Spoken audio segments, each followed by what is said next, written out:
আরে নিকৃষ্ট ফরহাদ মজহার হচ্ছে একটা কাফের, নাস্তিক, ইসলামের শত্রু। কখনো সে ইসলামের পক্ষে কথা বলে না, তার কাজই হচ্ছে ইসলামের শত্রুদের পক্ষ নেওয়া।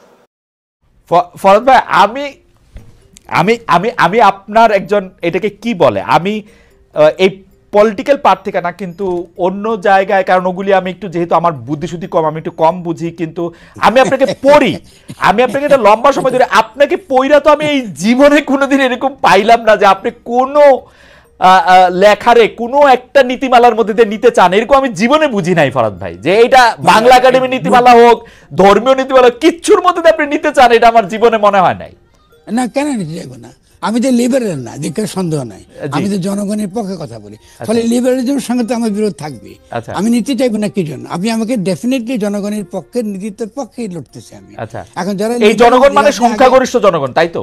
মানে ডেফিনেটলি সাধারণ মানুষ যারা, যাদের আমরা বলি না, যাদের কথা আমরা শুনতে চাই না, অর্থাৎ 90%, দমন করি, অর্থাৎ 90% মানে ডেফিনেটলি 90% মানুষ। তাইলে আপনি 90% মানুষ যেইটা যে সময় যে সিদ্ধান্ত নিবে, ওই সিদ্ধান্তটার পক্ষে আপনি থাকতে চান, আপনার ব্যাপারটা হচ্ছে এরকম। এবং এইটার জন্য যে কোনো না, আমি মানে আপনি আমাকে আবার, আমাদের তো যে কোনো জিনিসের একটা ইউনিভার্সাল প্রিন্সিপাল থাকা দরকার। ইউনিভার্সাল প্রিন্সিপালটা হচ্ছে যে একটা জনগোষ্ঠীর তার কিছু সঙ্গত ক্ষোভ বিক্ষোভ থাকবেই, ঠিক আছে না? সে ক্ষোভ বিক্ষোভকে আপনার শোনা এবং তার প্রতি সুরাহা করা, তার ক্ষোভ বিক্ষোভ সবসময় যে আপনার সঙ্গত, এটা তো আমি একবারে দাবি করিনি, কিন্তু ক্ষোভ বিক্ষোভ শোনাটাই হচ্ছে রাষ্ট্রের কর্তব্য, ক্ষোভ বিক্ষোভ শোনাটাই আমাদের কর্তব্য। বাউল নামের ফাউল গেছে জেলে, ফরহাদ মজহার বলে আমি মানববন্ধন করব। বেটা যাও মানিকগঞ্জে, ফরহাদ কোদাল দিয়া তোমার দাড়ি চেষে দিবে তৌহিদি জনতা। প্রয়োজনে আমি যাব মানিকগঞ্জে, দেখব কিভাবে তুমি মানববন্ধন করো মানিকগঞ্জের মাটিতে।